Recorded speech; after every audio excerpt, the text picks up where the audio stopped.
Alright, hey guys, I wanted some help on this issue.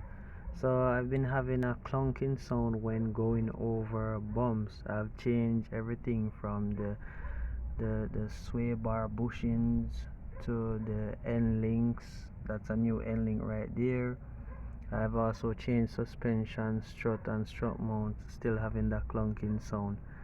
So what I did, I removed the wheel and I shook the CV axle, and I'm hearing this sound. So if you can listen, it's a lot of play and a lot of sound. So I think this is the issue. Please let me know if you concur.